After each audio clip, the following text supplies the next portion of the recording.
Well, good morning, everybody.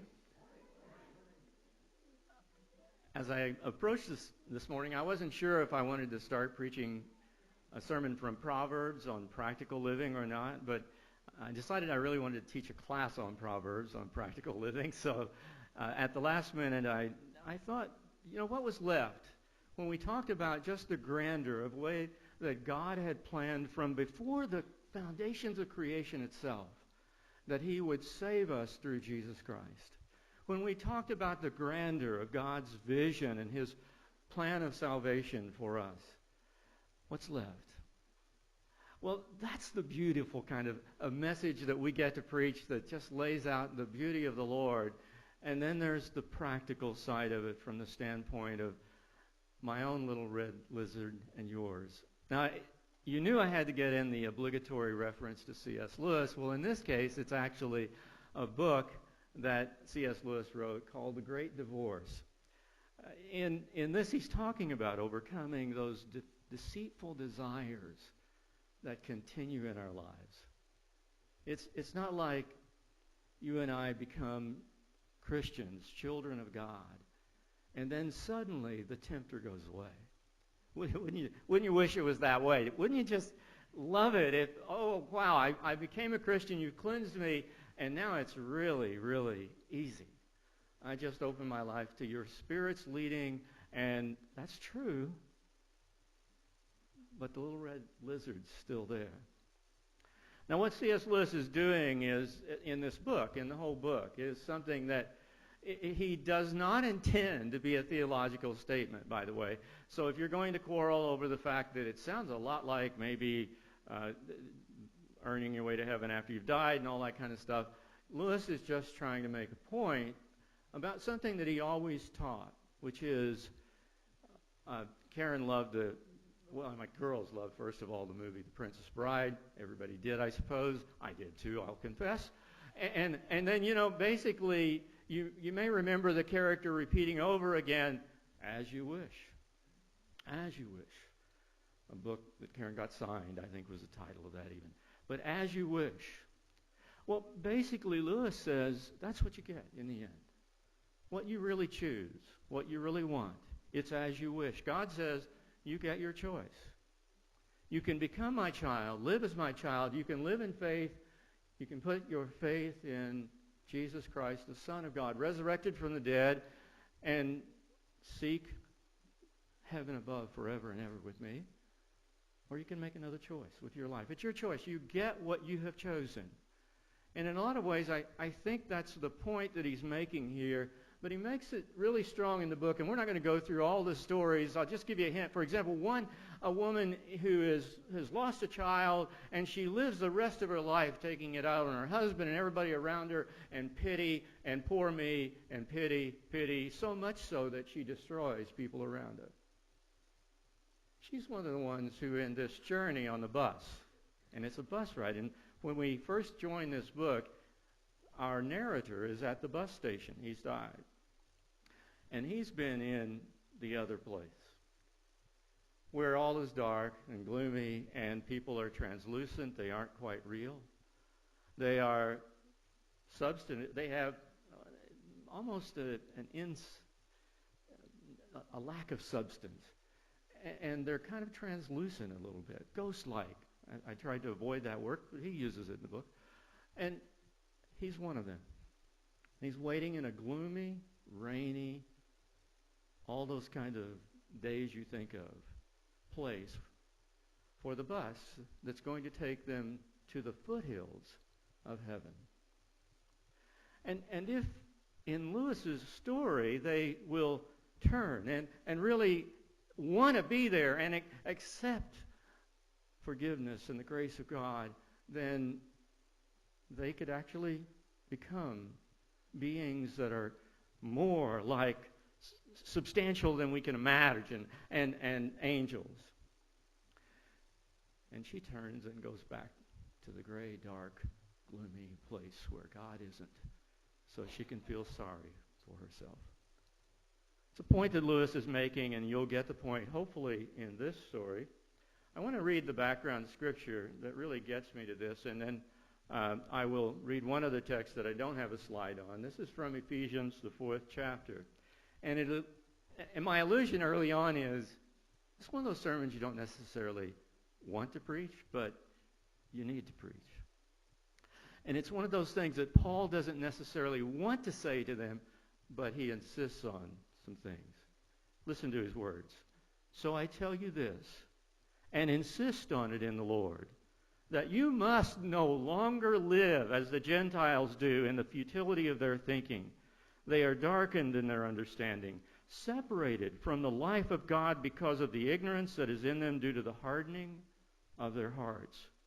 Having lost all sensitivity, they have given themselves over to sensuality so as to indulge in every kind of impurity with a continual lust for more.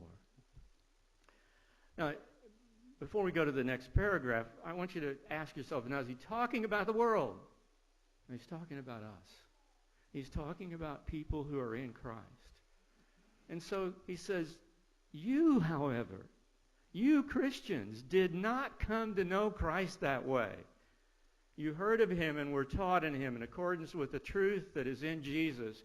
You were taught with regard to your former way of life.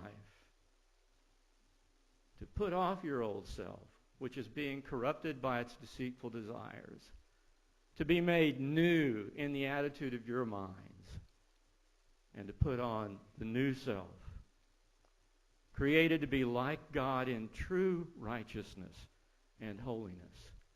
That's what he taught you. That's what he taught me. That's what we are to be striving for, and yet we kind of hold on. We aren't. We're surrounded by the culture. We're surrounded by the world. We are fed its messages over and over and over again. It was not too many years ago that many of us predicted that when the humor and the shows that were being written made fun of Christians, and when they began to make fun of people who had certain views about promiscuity and sexuality of humans, when you ridiculed that and made fun of it, that it was designed intentionally, and I assure you it was, to change the attitudes of our society. And it changed the attitude of even those who are in churches throughout this country. We have learned that we are all just naive, that we're after all sexual beings, and we get on television programs just this week and you see couples that are living, 3 or 4 couples in an alternate lifestyle. They're with one day, they're with another. You remember, yeah, that works out really well. There was a group living that way up in whatever that lake area is, dry lake area, in maybe Santa Barbara County or in that area. It makes the list on those mysteries that are solved, the murder that was committed by the good Christian guy who killed the husband of the other woman because he was enjoying too much one of the wives that were in the swapping. How does it work out? How does it work out when we say cynically, I had this conversation with a Christian who'd been a deacon in the church where I was. And he said, Keith, don't you know, these kids they're going to be promiscuous. Men are created that way. We just got to live with it. And it didn't surprise me too much. I only have one deep regret, that I didn't more forcefully challenge his thinking at that moment. Because his life fell apart. And it destroys. Well, he calls us to have a different way of thinking than the way of thinking of this world. And I assure you, you can find PhDs in psychology that will tell you things that are absolutely wrong. There was an article in the New York Times not too long ago about this thing about we believe that the most important thing to human success is not that you have a commitment to anything that you live out, is not being reliable, but rather good self-esteem. How many times have we heard that? Oh, our kids will have no problems if they have good self-esteem. They think really good about it. We have self-esteem programs in our schools. This psychologist, PhD in psychology, had actually done some research on this. She said, this is an article again published by the New York Times. There is absolutely no evidence that self-esteem in and of itself makes any difference in how we're going to live, or in whether we will do good in this world or we'll do evil in this world. When we put self at the center and all we're trying to do is build up self, we think of ways to do that, and there will be this big, powerful, strong personality. We think, oh, what are you all taught in school? Brand you, right? Brand yourself. How many books are published about create your own brand, create you, sell you, talk about you? It's the exact opposite of what we were taught and teaching in culture, even just 50 years ago. This is not even my notes, which is always a scary thing to you because it means I go longer, right? But I will tell you that, for example, when we reached that era in corporate America, where we had the Kozlowskis and we had others who were, Kozlowski, if you don't know, basically had gold-plated fixtures in the executive offices. He took corporate money and spent millions of dollars on his furniture, on his art, on his clothing, and everything else just because he was the center of attention. When corporations began to fall apart at the end of that period, Mattel, right here in Southern California, went looking for a different personality for its executive. Do you know where they went? Corporations who realized this isn't the way we should have gone. Massive egos, brand yous, don't work when it comes to managing corporations. They waste corporate money. They ruin the lives of people around them just to get ahead themselves. So they went outside of Chicago to farm country. And they found a young man who had lived on a farm his whole life, had gone to the University of Illinois and gotten a degree in business and in engineering. And they chose him. He had no background whatsoever. He had worked for Kraft Foods. He had no background in the toy industry. They chose him because it wasn't about him. It wasn't all about his brand. It was about how he was going to facilitate and serve in a servant leader role that corporation, meeting the desires and wants of children, and making toys, by the way, that they might want. I'm just saying that if you look at it, the world 90% of the time gets it wrong, and yet we are drawn in to that way of thinking. I brought two Bibles not because I want to hit you twice, but rather because in this case the Bible version it's not a translation, more a thought process. But I thought the writer here in this case, who is publishing this as the New Living Bible, which I normally would not read in a class, but in this case, listen to these words. Also, dear brothers and sisters, I plead with you to give your bodies to God because of all he has done for you. Let them be a living and holy sacrifice, the kind he will find acceptable. This is truly the way to worship him. Don't copy the behavior and customs of the world, but let God transform you into a new person by changing the way you think. Then you will learn to know God's will for you, which is good and pleasing and perfect. To change the way you think.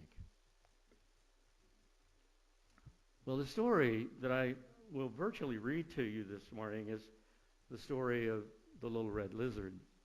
In this character, so the person who's speaking is basically the narrator is himself, someone who's observing other people like him, who have died, who are not among those who have gone to heaven.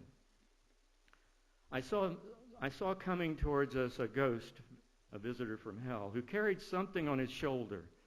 Like all ghosts, he was insubstantial, but they differed from one another as smokes differ. Some had been whitish. This one was dark and oily. What sat on his shoulder was a little red lizard, and it was twitching its tail like a whip and whispering things in the man's ear. As we caught sight of him, he turned his head to the reptile and said with a snarl, "Shut up, I tell you." It wagged its tail and continued to whisper to him. He ceased snarling and presently began to smile. Then he turned and started to limp westward away from the mountains towards the foothills of heaven. "Off so soon?" said a voice. The speaker was more or less human in shape, but larger than a man, and so bright that I could hardly look at him. His presence smote my eyes and my body too. There was heat coming from him as well as light, like the morning sun at the beginning of the tyrannous summer day. "Yes, I'm off," said the ghost. "Thanks for all your hospitality, but it's no good, you see. I told this little chap here," he indicated the lizard, "that he'd have to be quiet if he came, which he insisted on doing. Of course, his stuff won't do that here. I realize that, but he won't stop. I'll just have to go home." The flaming spirit said, "Would you like me to make him quiet?" The spirit, an angel, as I now understood, said, "Of course I would do that." And the ghost, like man, said, "Well, of course, please." "Then I will kill him," said the angel, taking a step forward. "Look out, you're burning me. Keep away," said the ghost, retreating. "Don't you want him killed?" the angel said. "You didn't say anything about killing him at first. I hardly meant to bother you with anything so drastic as that." "It's the only way," said the angel, whose burning hands were now very close to the lizard. "Shall I kill it?" "Well, that's a further question. I'm open to considering it, but it's a new point, isn't it? I mean, for the moment, I was only thinking about silencing it, because here, well, it's so embarrassing here." "May I kill it?" "Well, there's time to discuss that later." "There is no time. May I kill it?"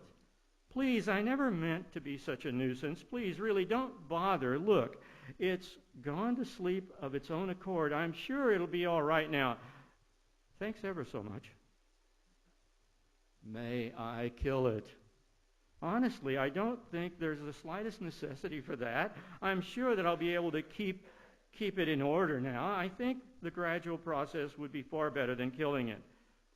"The gradual process is of no use at all." "Don't you think so?" "Well, I'll think over that too carefully. I honestly will. In fact, it would be silly to kill it now. I need to be in good health for that operation. Some other day, perhaps."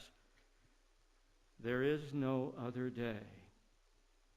All days are present now."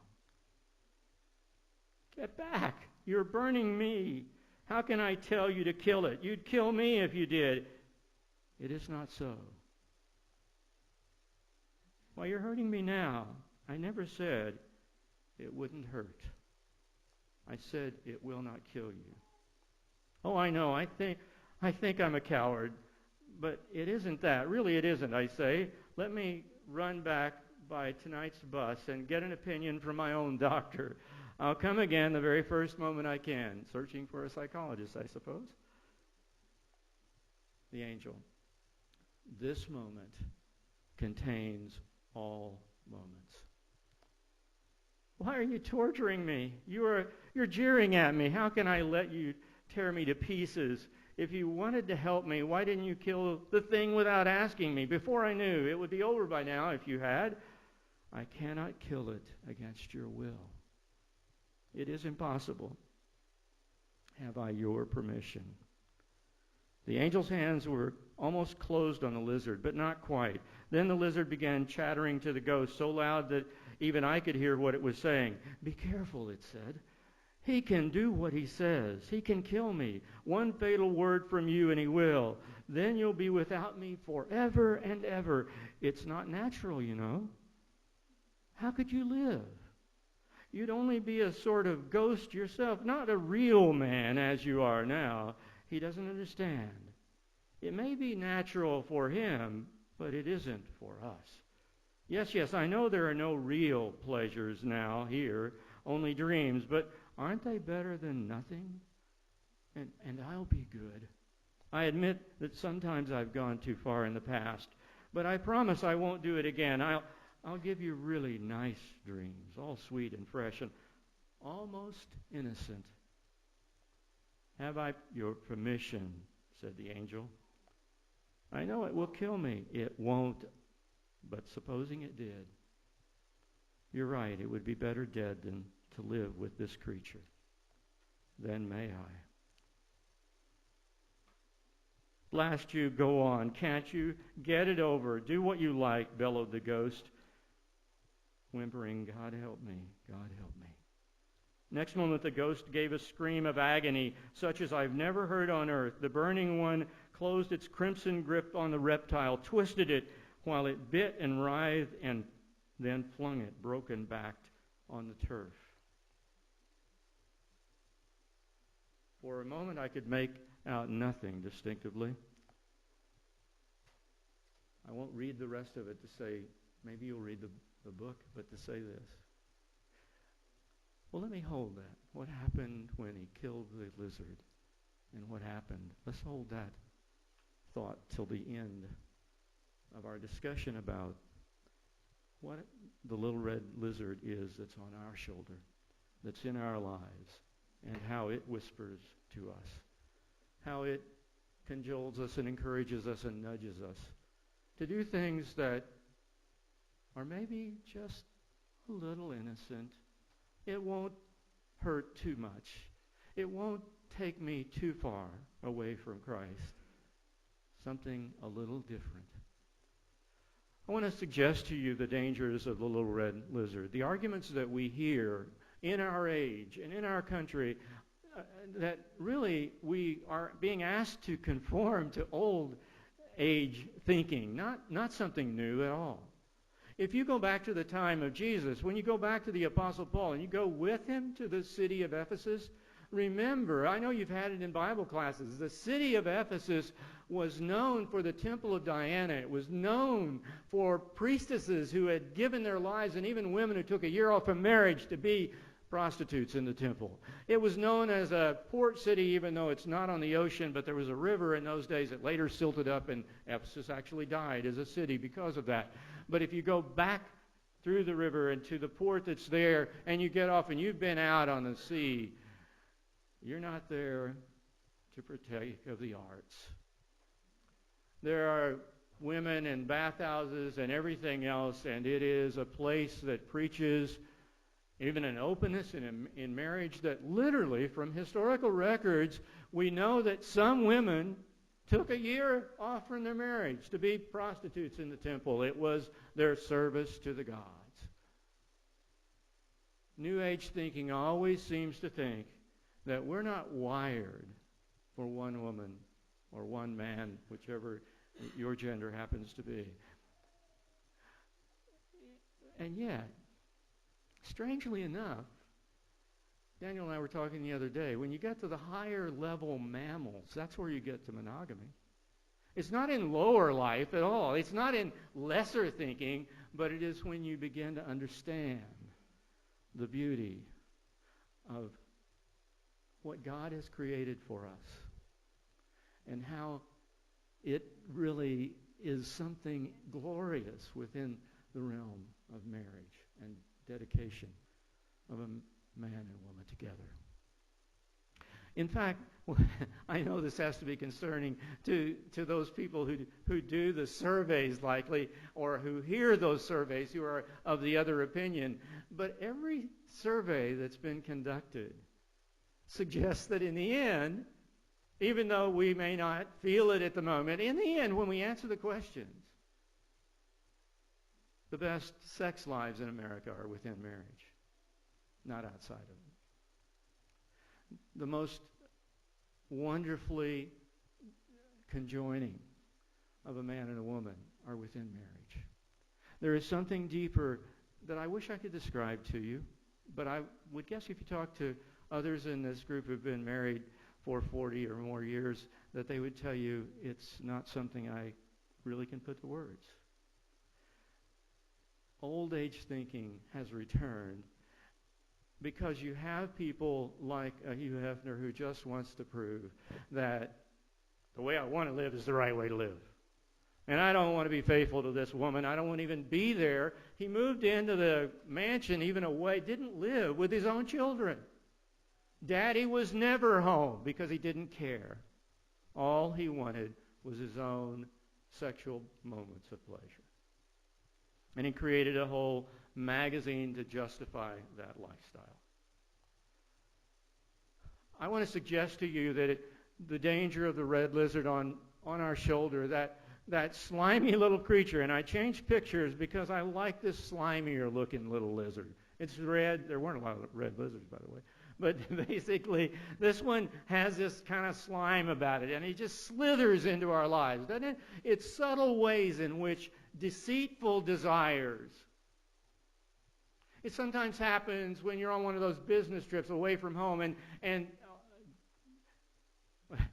jokingly, I'll tell you one story. I was in Vegas with my client. We were there for a convention, and I'm walking down the street, and somebody put their arm in mine and kept saying, "Are you ready to party?" And you have to understand me, but Karen does. She understands me as well in that sense. And all I could do was, I was blushing and saying, "No, thank you." And I said, "No, thank you." And so finally, she and her two friends who were trying to hit on my other two guys basically said, "Well, I can see you don't want to have any fun." And they left. And I thought, wow, I'm ready for that.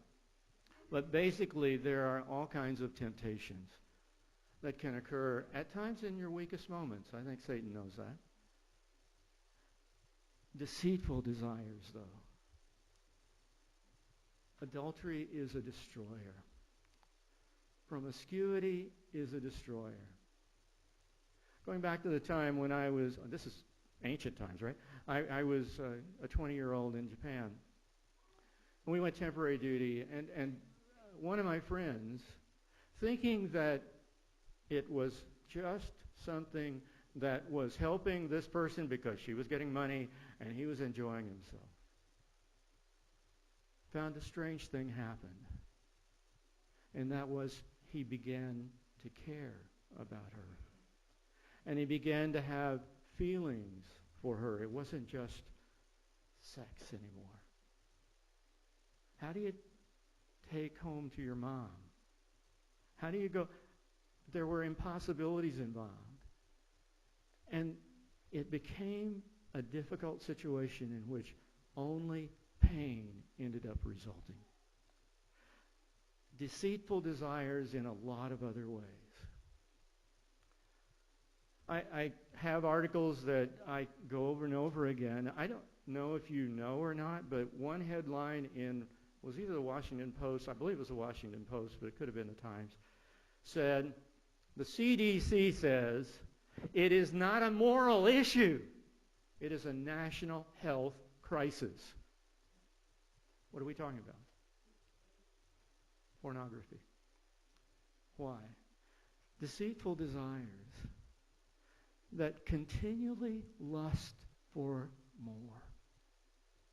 I don't think a man sets out to pay for a prostitute. I don't think a man sets out to destroy his life by just acting out all kinds of weird stuff. I just think it is the natural movement to more and more and more. And we want to make a movie about it, call it whatever, 50 Shades of Grey or something else or whatever, about the need for something more, stretching the... No, it is deceitful desires that will destroy most people. The red lizard is whispering, it's okay. Nobody will know. It's okay. You'll feel good. It's okay. No, it's not. They're deceitful desires. And that's exactly the kind of thing Paul is talking to when he writes Christians who are in Ephesus. It just makes you lust for more. it also misses the point. The little red lizard never understands how we're really wired. You are wired for loving other people, for making a difference in this world. You are, in fact, wired, the overwhelming majority of you, if there's been no mutation, the overwhelming majority are wired for God. That's what our brain research shows now, really, if you want to interpret it that way, and I'm going to interpret it that way. Why else is it there? You are wired for God. And if you put other things in it, and Lewis is about that in a big way, if you put other things in your life as substitutes, sex, drugs, whatever you want to do as a substitute, maybe it's kind of over-the-top exercise. You get the endorphins, you get all that rush. If that's in place of God, it will never work. And using others is the worst thing you can do. Lusting for substitutes, but dying for thirst. You know, sometimes, and I before I get to the thirst one, I want to just touch base a little bit with Siegfried and Roy. I don't know how many of you remember, but they actually are a little older than I am. They're now retired. They retired in 2010 finally.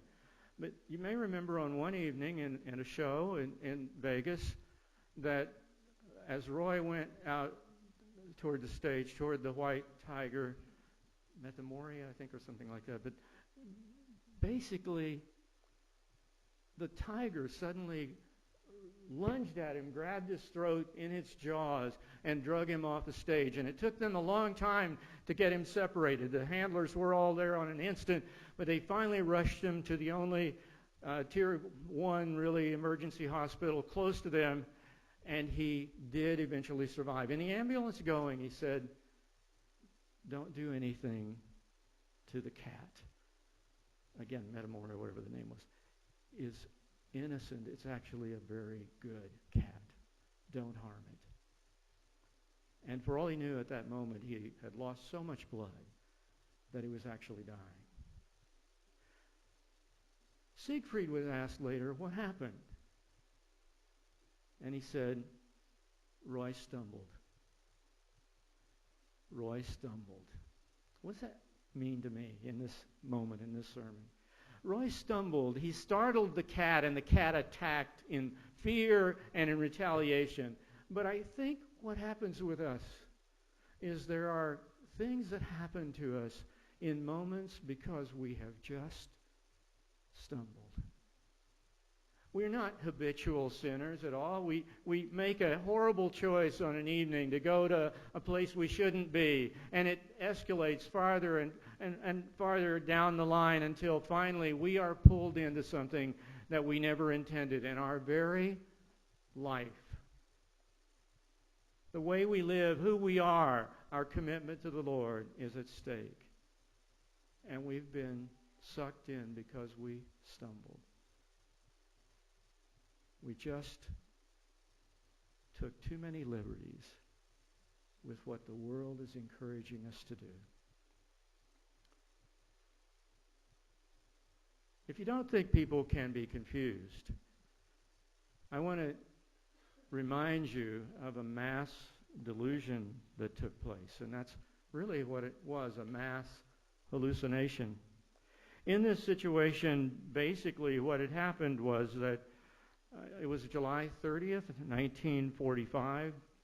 The USS Indianapolis was returning from having delivered enriched uranium, and a Japanese submarine torpedoed it, and it went down. Of the 1,200 men and women on that ship, 300 perished immediately. 900 were in the water. The people the sharks did not get were in the water for 4 days, almost 5. All around them was water. It was crystal clear water.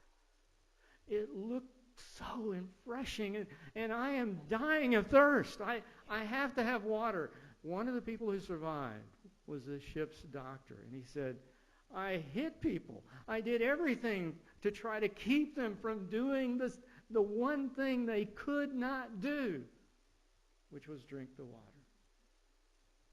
But it looked so good. And I'm dying of thirst.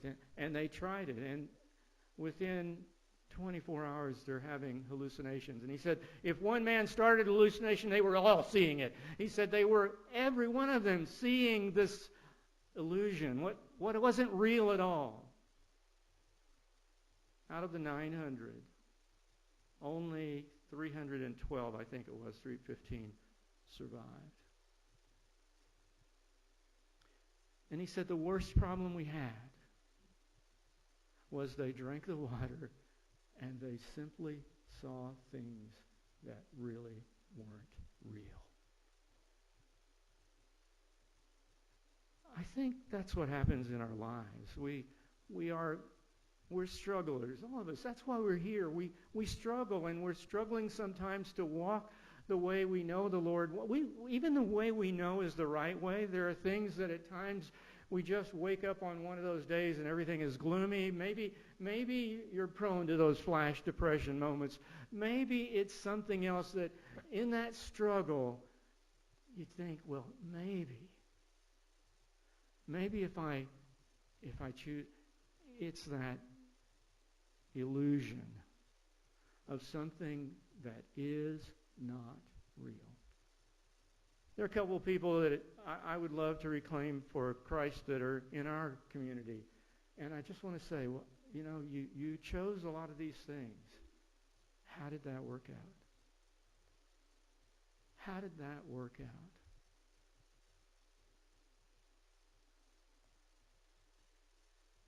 You remember the lizard?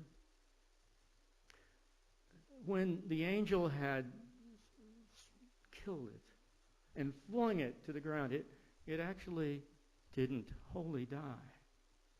Instead, the narrator says, I saw the strangest thing. It suddenly began to sprout different kinds of limbs, and it was on all fours, and it had winged, and it was a stallion. And the ghost-like man, now transforming, now being a man of substance, climbs on the stallion, and they gloriously ride off into God's foothills and into heaven. God has given us these bodies. God has created us as creatures to long for Him, to long for the joy. He created us male and female. God can create within marriage the kind of, it won't be perfect unless your marriage is different than most that I know, including ours, right?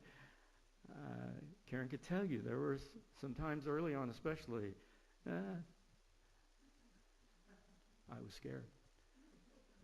But basically, I think she would also say that what we have here now as we begin to think about the years of getting closer to the magic 50, we wouldn't have had if we hadn't given ourselves to Christ.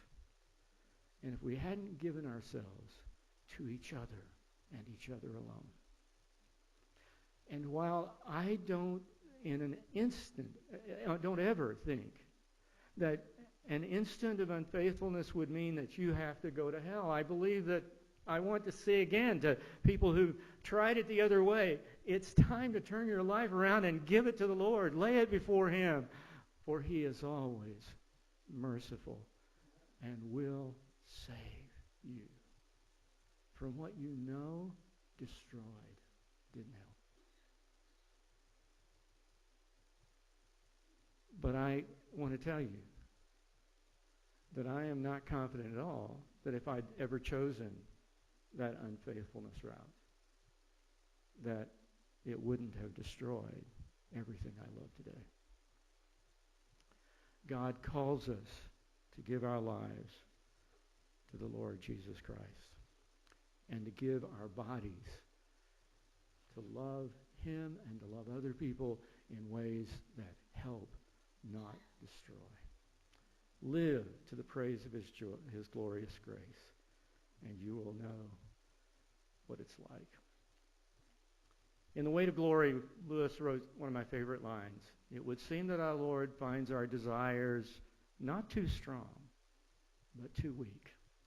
We are half-hearted creatures, fooling around with drink and sex and ambition when infinite joy is offered us, like an ignorant child who wants to go on making mud pies in a slum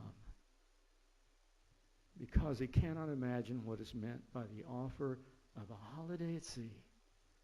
We are far too easily pleased. I want to say to my friend, what did you give up? For what? Less than 30 seconds? And that's the truth, and you know what I'm saying. Get a little card, and there are cards up here when the elders come up to stand for this song that you can get from us. I'm going to take all of them back and put them on the counter out here. I've done this a couple of times in my life, and I just thought with this message I would remind you of some things. And it's for you. You don't show it to anybody. You don't give it back to us. You don't say, so we have numbers. We say, oh, 20 people responded. No. It's just for you. So either fold and tuck in your wallet, put it inside of your purse, whatever, put it in laminate. I don't care. My eyes are dry. My faith is old. I've listened to my little red lizard drawn away from living to God's glory. My heart is so hard. So with humbled heart, I reclaim Jesus as Lord, as master of your life. I pledge my love anew. As I look upon his face, see his mercy and grace, I commit again to live to his glory. I'll seek to put him first and serve, always to the praise of his grace.